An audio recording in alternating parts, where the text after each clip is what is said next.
L'heure a sonné pour votre grande édition du journal sur Molière Canal.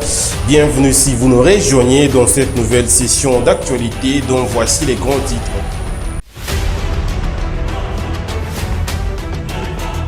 Au sommaire de votre session d'actualité, mesdames, messieurs, annoncé pour le 28 février dernier, les débuts du retrait du M23 des zones occupées et l'occupation de ces derniers par les groupes de l'EAC n'est toujours pas effective, d'où l'appel à l'EAC par les spécialistes dans cette zone à conflit pour appuyer le gouvernement congolais à restaurer la paix dans cette partie du pays.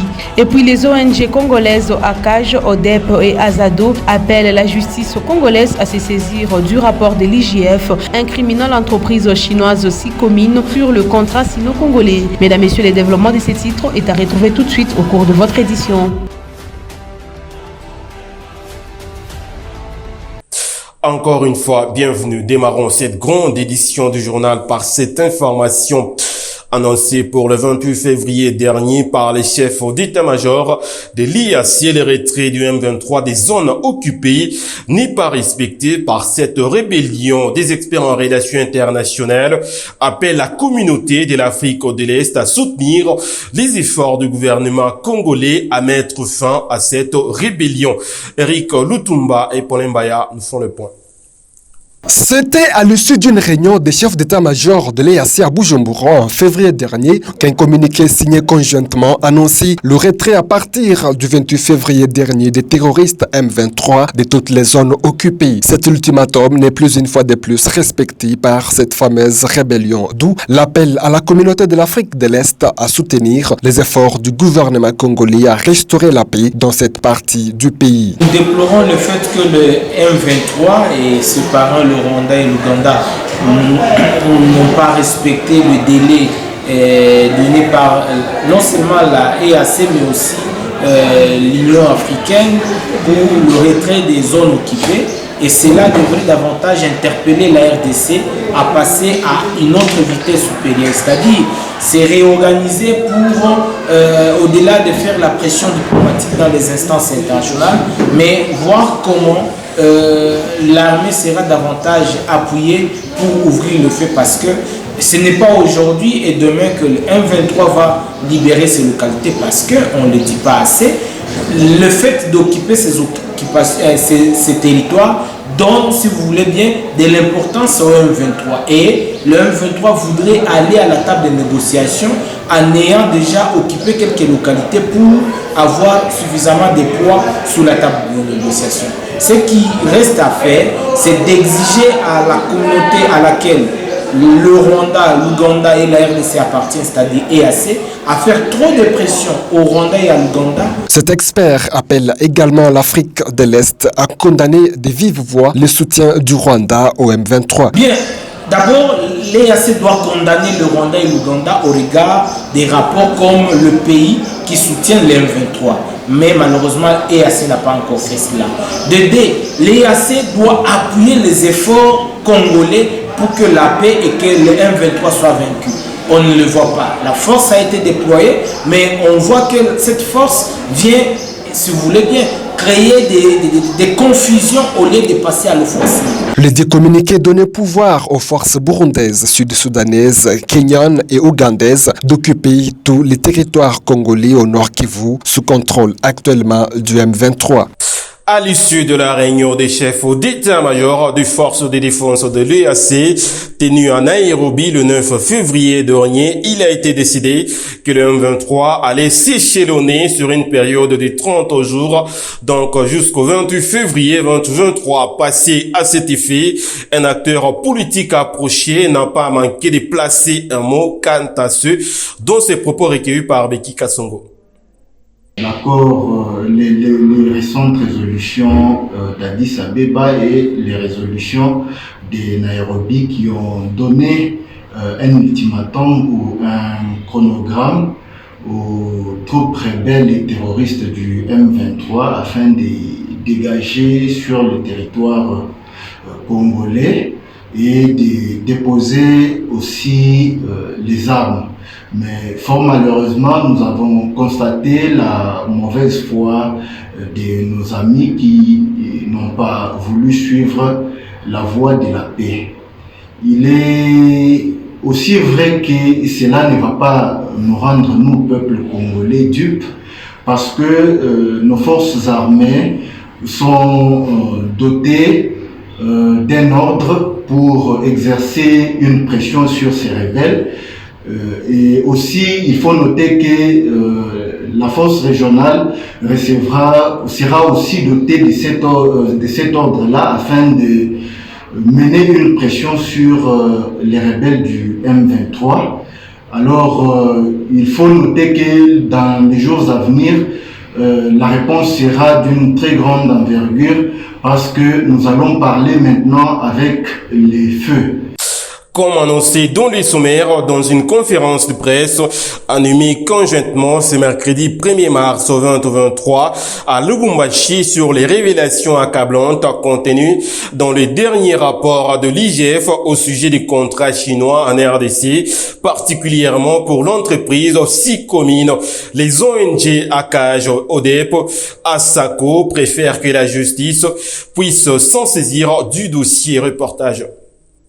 Des révélations accablantes contenues dans les derniers rapports de l'Inspection Générale des Finances, IGF en sigle, sur les contrats chinois exclusivement pour l'entreprise minière Sicomine au Lualaba sont ici soutenus par différentes organisations non gouvernementales des droits de l'homme en RDC et celles spécialisées dans la bonne gouvernance. C'est le cas de l'ODEP, l'AZADO, l'ACAJ et bien d'autres qui en ont tenu ce mercredi 1er mars 2023 à Lubumbashi une conférence de presse animée dans l'une des salles de réunion du centre Aroupi. Les organisations de la société civile, dont l'Association africaine de défense des droits de l'homme ASADO, ACAJ, ODEP et REGED, se saisissant de ce rapport, ont fait l'analyse du rapport et encouragent l'IGF dans le cadre du travail qui est fait et demande au peuple congolais de pouvoir soutenir ce travail de l'IGF. Étant orateur, Maître Jean-Claude Katende n'exclut pas l'option de poursuites judiciaires contre les dirigeants du régime passé, en commençant par les sommets jusqu'à certains hauts cadres de la GECAMINE de l'époque. Les groupes des entreprises chinoises ont obtenu en termes de revenus de cette convention 9 milliards de dollars. Mais la République démocratique du Congo n'a obtenu que 822 millions de dollars. Et les déséquilibres, il est criant. Et donc, l'IGF, qui a fait ce travail, a fait un certain nombre de recommandations, dont les plus importantes sont la révision de cette convention pour mettre toutes les parties dans une situation où chacun profite ce qui lui est dû, mais aussi l'IGF a proposé parmi les recommandations phares que la justice puisse s'occuper de ce dossier. Dans l'ensemble, a indiqué Maître Jean-Claude Katende, ce contrat chinois n'a profité en rien la population congolaise. Ça, c'est d'abord la première chose. Et cette étude, elle est faite par un cabinet chinois. Ça veut dire qu'en d'autres termes, au lieu que la GECAMINE et les Chinois se mettent ensemble pour choisir quel est le cabinet qui devait faire l'étude, ce sont les Chinois qui ont sélectionné le cabinet. Le cabinet a fait l'étude et l'étude a circulé d'abord en mandat. Or, cette étude devait être faite en français pour permettre à toutes les parties de comprendre les histoires. Le jeu des questions-réponses a sanctionné la fin de ce point de presse. Poursuite du processus d'identification et d'enrôlement des électeurs à Goma, Richard Bongagnan s'est acquitté de son devoir civique en s'enrôlant dans un centre de la ville. Les jeunes sportifs et militants de l'UDPS appellent aux retardateurs de s'acquitter de cette phase importante. C'est un reportage de Jonathan Mupenda. Il vient d'accomplir son devoir civique. Richard Bongagnan, digne fils de la ville de Goma, est président de l'association sportive Kabacha. Ce membre d'honneur de la Fédération urbaine de l'Union pour la démocratie et le progrès social s'est fait accompagner tambour battant par quelques membres de son club et les membres de son parti politique. Pour Richard Bongagna, l'enrôlement constitue un devoir civique auquel les gomatraciens devraient se précipiter en vue de se préparer pour les élections futures. Ça fait plus de une semaine ou deux que je suis en train de lancer le message à la population, à mon peuple, d'aller se faire enrôler. Parce que l'avenir de ces pays, de notre pays, en dépend. L'avenir du Congo, ce grand Congo qu'on aime si tant, en dépend. C'est avec cette carte que tu as le droit de te choisir ceux qui vont te diriger, les gens qui vont te représenter. C'est-à-dire que, vous voyez, c'est très important. On ne peut pas toujours accepter que les choses se fassent à notre place. C'est le message que j'ai pour mon peuple. Je demande, j'appelle à ma population d'aller se faire enrôler. C'est très important. Moi, je viens de le faire et je veux vraiment que ma population, que le peuple, vraiment, suive l'exemple, qu'ils puissent aller se faire enrôler en masse. Oui, je remarquais que c'est un peu lent, mais ils ont raison parce qu'ils n'ont pas beaucoup de machines. Je ne sais pas la cause, mais je demanderai à la CENI vraiment de revoir cette histoire. Parce que ce que j'ai trouvé, on risque d'arriver le 1 mois prévu, c'est prévu 1 mois. On risque d'arriver 1 mois prévu et tout le monde peut-être ne passera pas. Parce qu'il y a toujours beaucoup de gens dehors. Par exemple, moi je suis venu comme vous l'avez trouvé, au moins avec 1000 personnes derrière moi. Aujourd'hui, on trouve que ça ne sera pas facile de les enrôler tous. Il y a ceux qui vont passer, ceux qui vont rester ici jusqu'au soir. Et dans le groupe que je ramenais, le groupe de plus de 1000 personnes, ils vont rester là en train de se faire enrôler jour pour jour. Ça veut dire qu'ils vont passer demain, après-demain, tout ça. C'est des gens qui ont accepté cet appel que j'ai lancé depuis un moment. Ils ont accepté de m'accompagner. On a marché à pied jusqu'ici. Que Goma, d'après 5 ans, il y a des enfants qui ont grandi, il y a les enfants qui étaient des écoliers, qui sont devenus aujourd'hui des étudiants, qui veulent aussi des cartes d'électeurs. Il faut voir cette question, rajouter, augmenter des machines au centre d'enrôlement pour que les gens, pour que quand l'enrôlement va prendre fin, que tout le monde soit vraiment satisfait, que tout le monde soit est passé déjà par le centre. Il vous souviendra que Richard Bongagna avait accepté de suivre l'idéologie du chef de l'État en adhérant au sein de l'Union pour la démocratie et le progrès social il y a quelques semaines. Le fils de Goma était candidat à la députation nationale de 2018 pour la circonscription électorale de Goma. Restons toujours dans le même chapitre. Magloire Kashiba, autorité morale du parti politique Unification Nationale UN, s'est acquitté de son devoir civique en se faisant enrôler dans la cité de Kipushi, accompagné d'une grande foule. Témoin de l'événement, Richard Ilunga.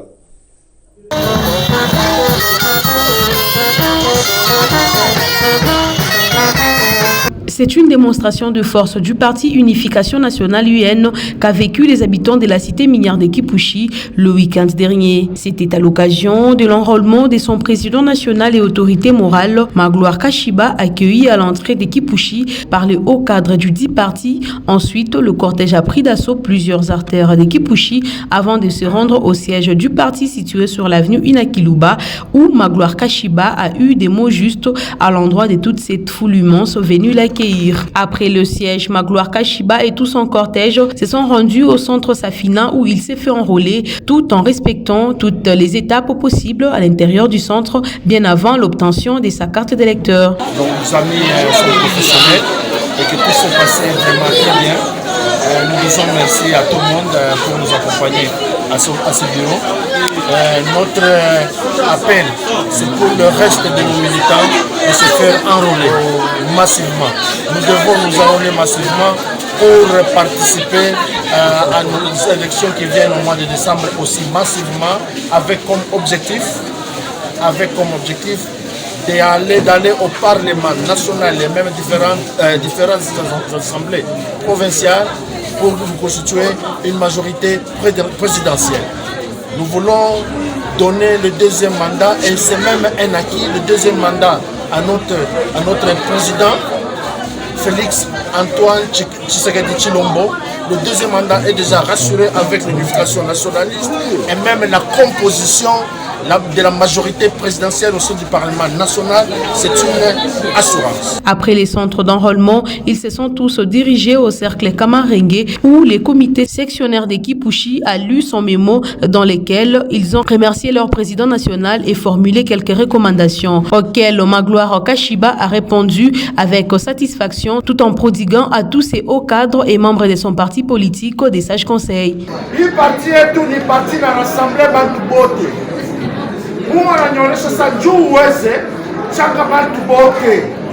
Pour quoi tribalisme, pourquoi régionalisme. Ça qui vient sur parti, il faut mouder qui toque tout. Ma profession. Désormais, nous avons pas jusqu'à décembre.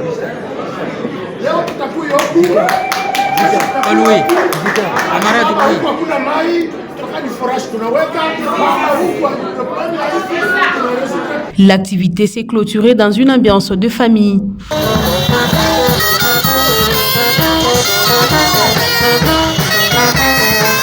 La gouverneure de la province du Tanganyika, Julie Ngungwa, a regagné Kalemi, son fief du travail, le lundi 28 février 2023, après une absence de près d'un mois passé en dehors de sa province pour raison de santé. Suivez.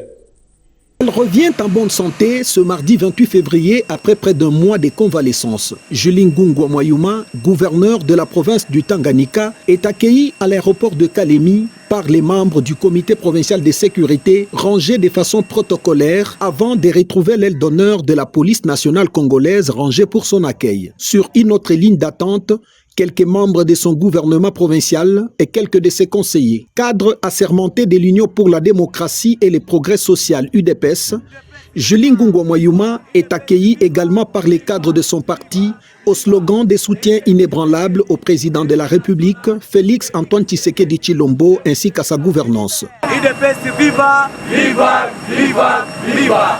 Etienne Tshisekedi, héros national, Félix Tshisekedi, chef de l'État. Au salon d'honneur de l'aéroport, Julie Ngungwa Mwayuma a échangé tour à tour avec le conseiller politique du chef de l'État, Dieu merci Bopé, la sénatrice Hortense Moukalaï Kionde, puis avec Monseigneur Oscar Ngoyou Apanga, évêque du diocèse de Kongolo. Spontanément, avant de franchir la barrière de l'aéroport de Kainda, quelques jeunes se sont amassés pour saluer son retour. De là, la chef de l'exécutif provincial du Tanganyika s'est dirigée vers son cabinet de travail pour une réunion urgente du Conseil de sécurité, question de s'imprégner des dossiers sensibles et du climat sécuritaire de sa province.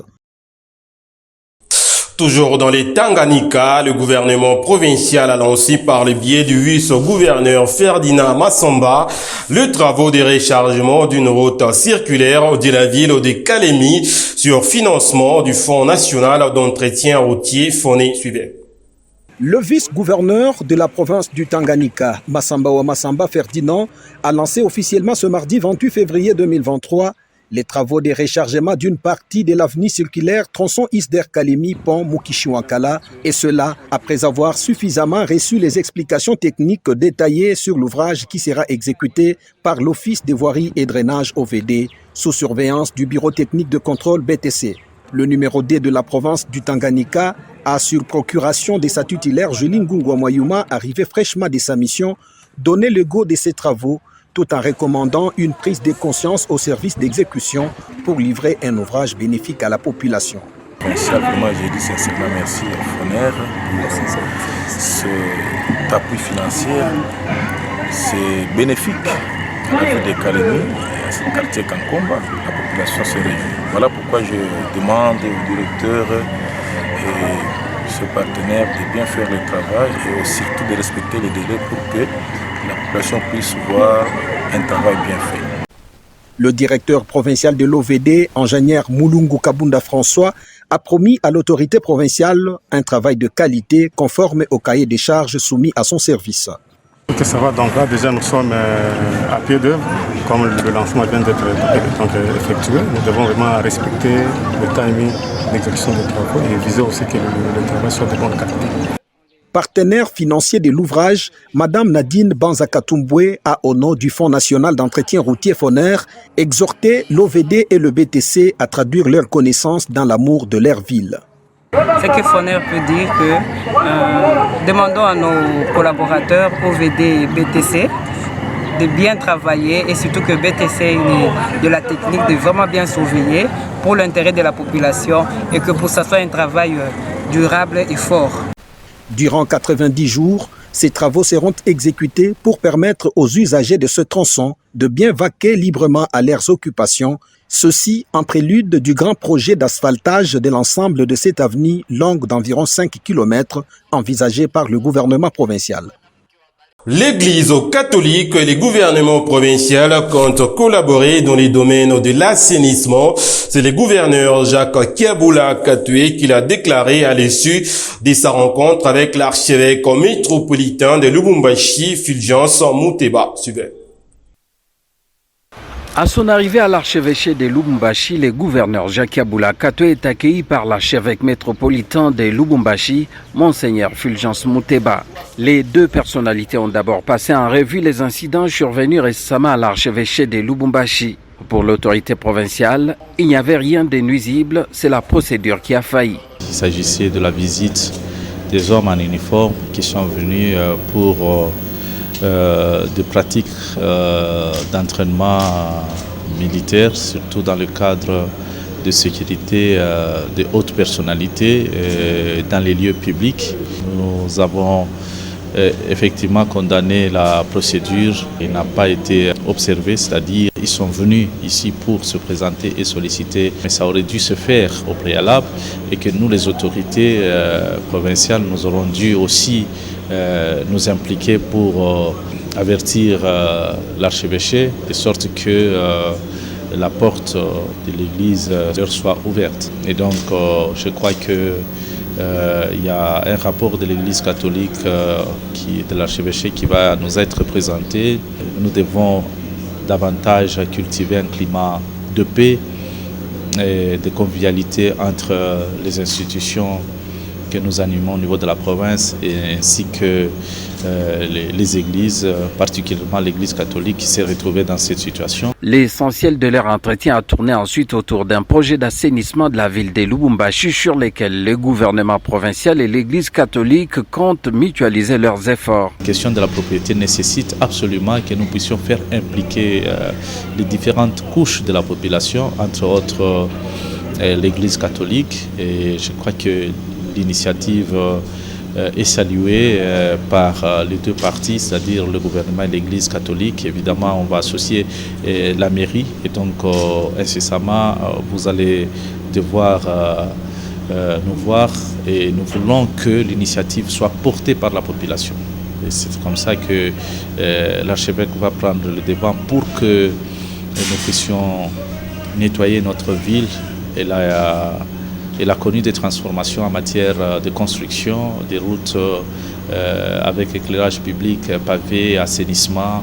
Et donc, tout ce qui reste, c'est que la population ait cette culture de propriété. Les deux personnalités se sont accordées sur les messages de paix qu'il faut véhiculer et sur les efforts de développement que les gouvernements provinciaux et l'Église catholique devront conjuguer pour le bien de la population katangaise. Et pour finir, la femme congolaise est à la une en ce mois de mars. L'une des femmes s'exprime face à l'actualité de l'heure dans ses propos recueillis par Gisèle Kabongo. La femme doit se battre. Quand on dit ce mois, c'est le mois de la femme, c'est là que la femme doit revenir pour réclamer cette égalité. Vraiment, si on pouvait parler dans le temps de la femme sous-instruite qui pouvait avoir 10% des femmes contre 90%, moi je suis vraiment convaincue, si je n'ai pas des statistiques exactes, mais on peut aller pour le moment jusque même à 40-60, parce que les femmes, si nous voyons sur le banc de l'école, il y a beaucoup de femmes qui sont instruites. Donc il y a beaucoup de femmes qui peuvent vraiment occuper des postes adéquats. Mais nous avons vu que même quand on est en train de se battre, le pouvoir en place ne nous soutient pas comme il faut. Les pouvoirs en place ne nous donnent pas les possibilités d'accéder à des grandes gestions de ce pays. Nous avons vu, on a parlé des élections. La fois passée, les élections se sont passées avec un maximum de 10% des femmes élues aux élections. Donc, c'est pas fameux. C'est pas fameux. Et maintenant, nous avons encore d'autres élections. Il faut que la femme soit éduquée, soit sensibilisée sur le pourquoi de voter la femme. Puisque toutes les lois sont en train de se décider au niveau de l'Assemblée. Et s'il y a moins de femmes à l'Assemblée, autrement dit, il y aura moins de décisions favorables aux femmes qui seront prises en application.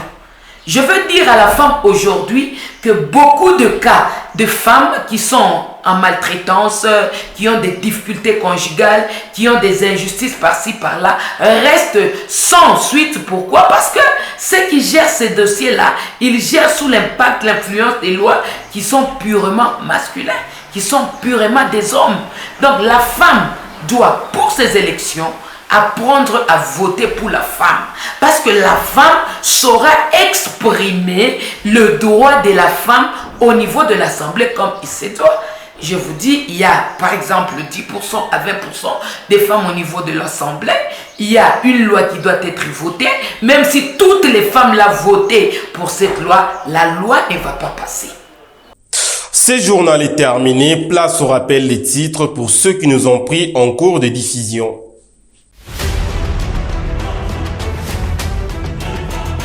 Vous avez suivi au cours de cette session d'actualité, mesdames, messieurs, que annoncé pour le 28 février dernier, le début du retrait de 1,23 des zones occupées et l'occupation de ces derniers par les groupes de l'EAC n'est toujours pas effective, d'où l'appel à l'EAC par les spécialistes dans cette zone à appuyer les gouvernements congolais afin de restaurer la paix dans cette partie du pays. Et puis les ONG congolaises ACAJ, ODEP et Azado appellent la justice congolaise à se saisir du rapport de l'IGF incriminant l'entreprise chinoise Sicomine sur le contrat sino-congolais.